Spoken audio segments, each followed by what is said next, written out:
Hi everybody, this is James Tompkins and welcome to Lecture 2 of my Advanced Corporate Finance series. And today I want to get into the sustainable growth rate, and normally I say why we're doing what we're doing, but for a change I'm going to develop this topic a little bit and then I'll address the question of why we're even doing this topic. So let me just dive straight into it. So imagine there are 5 conditions. Okay, and I'll mention the 5 conditions and then I'll ask you a question. Okay, so condition number 1 says that a firm can only produce a given number of sales for every dollar of assets it manages. Okay, so if this is my lemonade stand, okay, well my lemonade stand can only produce a given number of sales of lemonade. And so we'll call T the ratio of assets to sales. All right, condition number 2. For every dollar of sales, it produces a given amount of net income. Okay, so I've got my lemonade sales and I'm selling lemonade, but then, hey, I have to pay my wretched kids slave wages and I got to buy lemons and so on and so forth. And by the time all is said and done, I'm left with a given amount of net income. And we'll call PM, the profit margin, this ratio of net income to sales. All right, condition number 3. For every dollar of net income, I have a constant dividend percentage payout policy. Now what are the only 2 things a firm can do with net income? Well, either they can keep it, in which case we call that what? Retained earnings, right? And if they don't keep it, what do? They pay it out, right? And what do we call that payout? A dividend, right? So we will say that condition number 3 is that they have a given percentage of net income that they provide in dividends. So we'll call that D, dividends divided by net income. All right, condition number 4. Let's say that the firm wants to maintain a constant debt-to-equity ratio. Okay, so here we have on this side of the balance sheet, this is where we raise money. And let's say that if the constant debt to equity ratio is 1, that would mean for every dollar in debt, there's a dollar in equity. And we'll call this ratio L for leverage, the debt equity ratio. And then finally, condition number 5, let's say that a firm does not want to raise any additional capital through external equity. In other words, the only way that they're going to add to equity is through what? Through retained earnings. That would be the equivalent of internal equity, because who does the retained earnings belong to? The debt holders or the equity holders? Belongs to the equity holders, right? So here we have 5 conditions. Okay, we've got this efficiency ratio, if you will, T. Okay, so for a given number of assets, you can only produce a given number of sales. We've got profit margin, we've got the dividend payout ratio, leverage, no external financing. So here's my question. Given those 5 conditions, is the firm limited by the percentage of what it can grow? Well, it turns out it is. And that's what we're going to illustrate. And the amount by which it can grow on a percentage basis, given those 5 conditions, is known as a firm's sustainable growth rate. And to be specific, okay, if the sustainable growth rate was, say, 3%, then that would mean the percentage change in assets would be 3%. And the percentage change in sales would be 3%. And the percentage change in debt would be 3%. And the percentage change in equity would be 3%. In other words, they're all the same. So now that we know a little bit about what the sustainable growth rate is, now I'll ask the question, well, why bother studying this? Why is this relevant to what we're doing in this class? Well, when you look at this whole diagram here, okay, what 3 big picture decisions do you see that a firm is making? Well, what about this one for starters? Okay. Is that a decision? Well, when you see assets of 100 right there, what does that mean? Well, that's what a firm spends its money on, right? So for example, Apple decided to spend a bunch of money to hire software engineers and designers and so on and so forth to develop the iPhone, right? Well, that's what I call the asset investment decision. A lot of textbooks refer to it as capital budgeting and so on and so forth. And no matter what you call it, it's what a firm spends its money on. By the way, would you consider that a relatively important or unimportant decision? Well, some would argue the most important decision a firm makes. So for example, when Apple said, hey, we're going to produce the iPhone, what do you think happened to its stock price? It went up, right? In fact, Apple has had a history, I mean, I don't know what's going to happen in the future, but it's had a history of totally redesigning or reinventing how music is sold with their iTunes, and then they got into iPods and i this and i that, etc., etc. Okay, and their stock has just gone up and up and up, and it's kind of hadn't done much lately, but in any case, those, one would argue, is primarily a result of asset investment decisions. And what if Apple came out and said, hey, you know what, we're going to invest in a fish farm? What do you think would happen to their stock price? Probably plummet, right? Because the market would not perceive that that's a good use of how they're spending their money. So you can have good and bad asset investment decisions. In any case, that's one decision. What's another decision that you see in the context of this whole diagram? Well, what about this guy right here? The capital structure decision or the financing decision. What happens on this side of the balance sheet? Well, this is where you raise money, right? In fact, when you think about what the word finance means, what does it mean? Well, have any of you bought, say, a new car lately or even a used car lately? And how did you pay for it?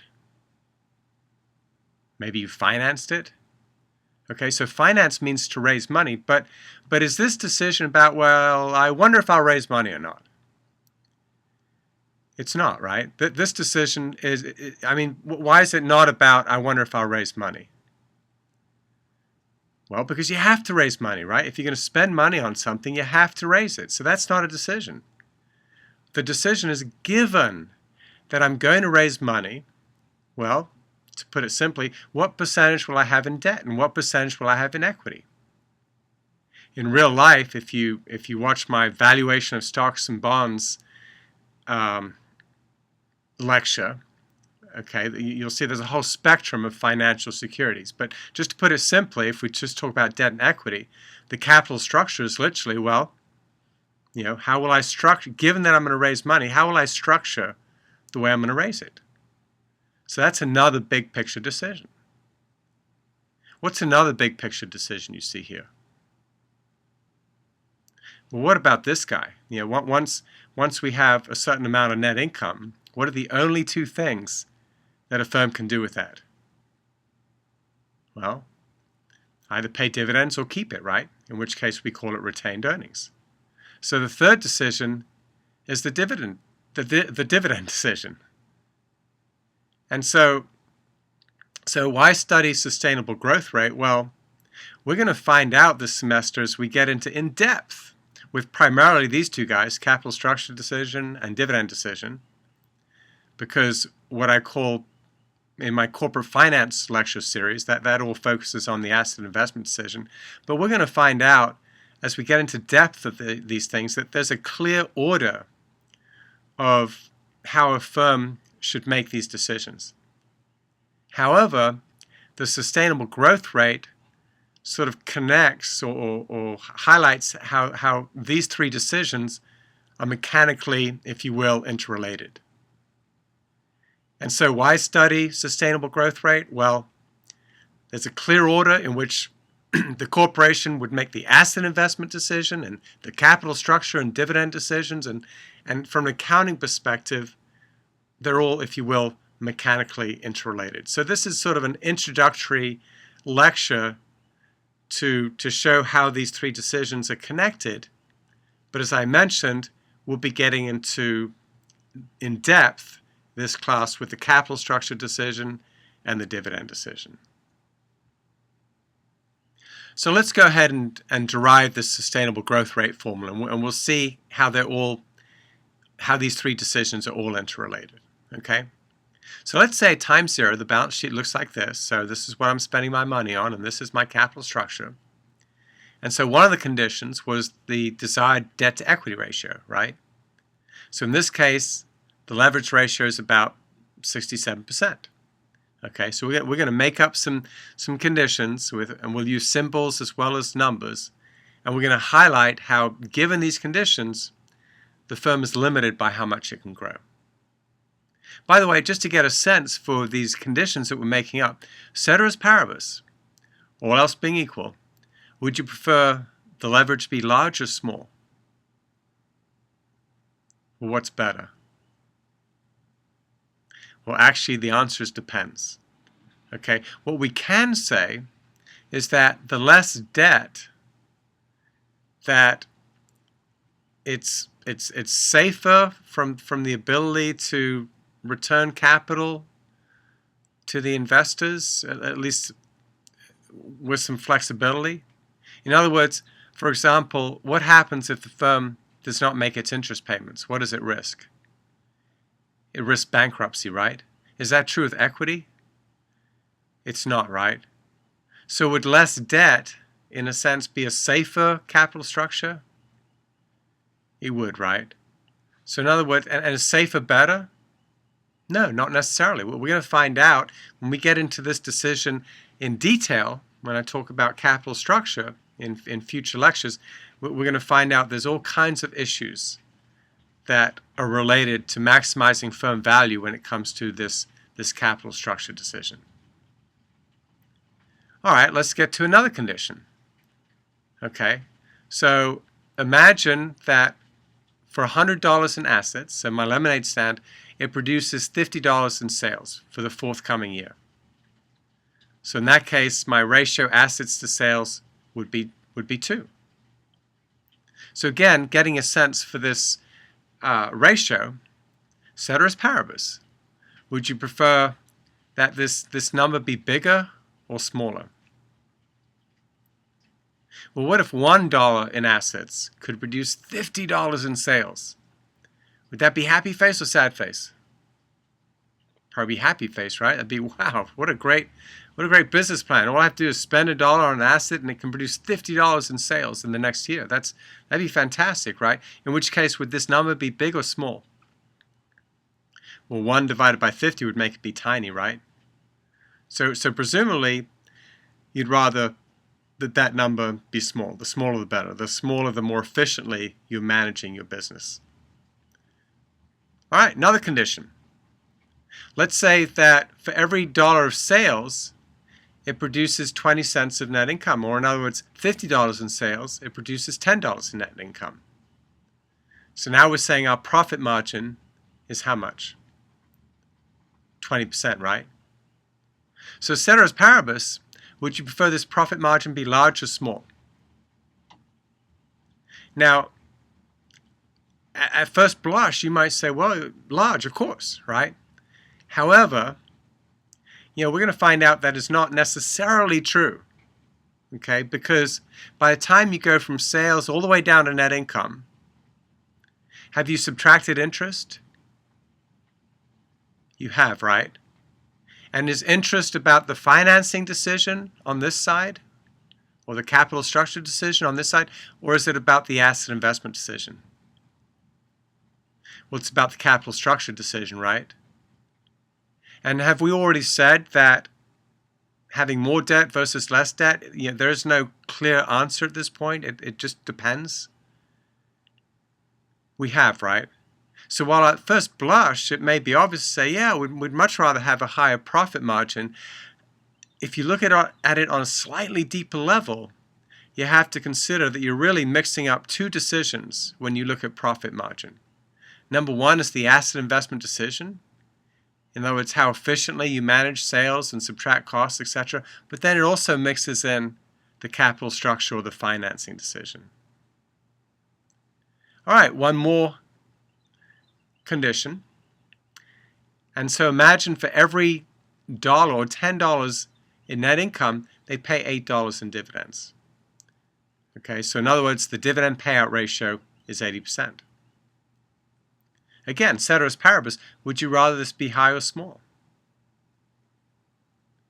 Well, the answer is depends again. And this is another topic that we're going to get into in detail this semester, okay, for this class, the dividend decision.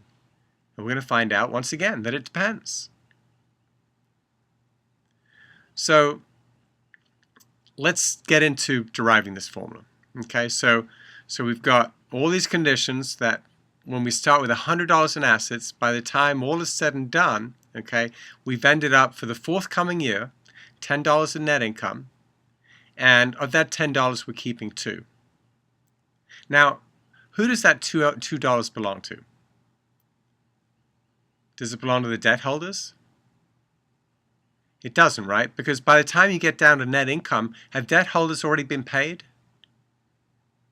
They have. They've received their interest, right? So basically whatever is left over at the end belongs to who? The equity holders. So therefore this $2 in retained earnings belongs to who? The equity holders.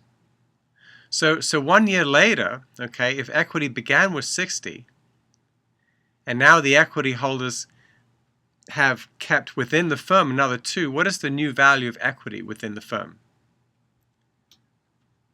62, right? So there we have the new value of equity. Now we've said that we wanted to maintain a 40 to 60 debt equity ratio. So then how much more should the firm borrow to maintain this ratio? Well, 40 times, $2 times the 40 to 60 ratio, right? Or $1.33. So therefore, by the end of the year, how much is the new debt level?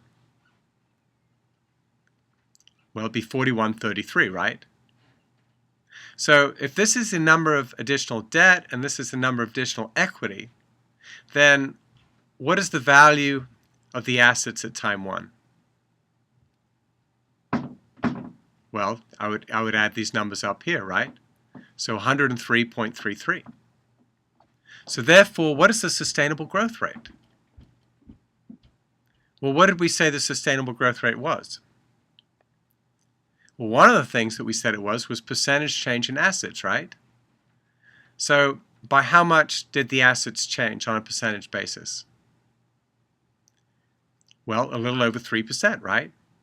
So I could take this, if I call this A1 and I call this A0, it'd be, 103.3 minus 100 over 100, or 3.3%. So that's our sustainable growth rate. So what we've just shown is that given those conditions, a firm is fixed by how much it can grow. Now I told you that the percentage change in assets would also be the percentage change in sales, and percentage change in debt, and so forth, right? Well, let's illustrate that. So if assets are expected to grow to 103.3, what is next year's sales supposed to be? Well, remember we said our T ratio was assets divided by sales. So if we look at next year's sales, here's our 2, okay, then it would be 51.65. And so if we look at the percentage change in sales, we get what it's expected to be minus what it was divided by what it was, and again we get 3.3%. Okay, if you look at this 40 to 41.33, guess what answer you'd get? 3.3%. If you go from 60 to 62, guess what answer you'd get? 3.3%. So let's get into deriving this formula, okay, in more detail. So we've said the sustainable growth rate is the change in assets. So that was 103.3, rather it was the 3.33, okay, divided by the 100, okay. Well, what 2 components did that change in assets include? What happened on the right-hand side, for example, with equity? By how much did equity go up? Went from 60 to 62, right? And where did that $2 come from? Retained earnings, right? So one of the components of change in assets was retained earnings. What else changed the assets? Well, to maintain a constant debt to equity ratio, if equity went up by the retained earnings amount, or $2, did debt also have to go up? It did, right? So any new debt. So the change in assets, what's on top here to calculate SGR, was basically the retained earnings plus the new debt, and we've already seen that retained earnings, or the new debt is retained earnings times this debt to equity ratio. So let's do this with symbols, okay? How did we get retained earnings? Well, we began with this $100, right? And if t equals 2, how do we get to this 50? Well, 100 divided by 2, right? That was just one of the conditions. So 100 divided by 2, okay, or A0 divided by t, that brings us up here. And then what did we multiply that by to get down here? The profit margin, right, or 20%. 50 times 20% is 10. Now, what did we multiply that by to get to retained earnings? If D is the percentage payout, how much do we keep? 1 minus D, right? And so basically retained earnings in symbols is all of this. The A0 divided by the T to get us to 50. Then to get from the 50 to 10, we multiplied it by 0.2 of the profit margin. And to get from the 10 to the 2, we then multiply it by 1 minus D. So that's the retained earnings part. And so to see how much debt we would have to add, we would take all of that retained earnings and multiply it by what? The debt to equity ratio, right? Or the L. Okay, so here's the new debt part, the retained earnings times the L. Now we said that the sustainable growth rate was the change in assets divided by the original asset amount, right? So we've got retained earnings plus new debt. So the change, what goes on top, is all of this. This is the retained earnings. This is the new debt. And if we wanted to, could we factor some of the stuff out? We could, right? So in other words, we could take all of this and multiply it by 1, and then all of this is times L. So basically these two guys represents all of that, 1 plus L. So all of this times 1 is here, and all of this times L is right there. So what do I do to this guy to figure out percentage change in assets? So this is the change in assets. What do I do to all of this to get the percentage change in assets? Well, when we had the numbers, we had the change in assets was the $3.33, right? What did we divide that by to get the percentage change? The original 100, right? Or the A0. So therefore, our percentage change in assets is the change, which is everything on top, divided by A0. And guess what? The A0's cancel, and I'm left with the sustainable growth rate being this guy right here. And if we use our numbers, guess what? We'd get 3.33%. So that's a derivation of the sustainable growth rate. Let's look at some of the implications. What it means that if a company wants to grow by a faster amount than 3.33%, then what, for example, has to happen to the T? Would it get bigger or smaller? Have to get big, it'd have to get smaller, right? So divide by a smaller number, you get a bigger answer, which means it's managing its assets more efficiently or less efficiently? More efficiently, right? It gets back to my example of, hey, if a dollar of assets created $50 in sales, that'd be great, right? In which case the T would be bigger or smaller? Be smaller, right? Because we define T as A divided by the sales, assets divided by sales. Okay, so this guy would have to be smaller, make this guy bigger. What about this guy right here? Ceteris paribus, a higher or lower profit margin? Higher, right? The bigger this is, the bigger that is. Okay. What about this? Would it have to keep more of its money? It's pay fewer dividends, or keep less of its money and pay more in dividends?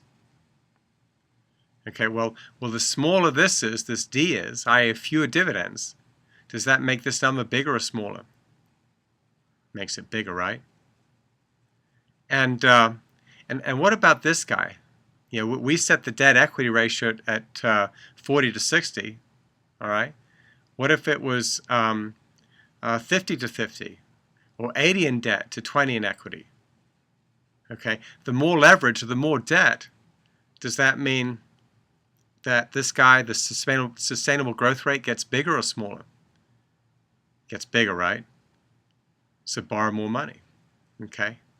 And so all of these topics, primarily the capital structure and dividends, but we've also got some special topics, mergers and acquisitions, etc. But all of these topics are relevant to what we're doing this semester.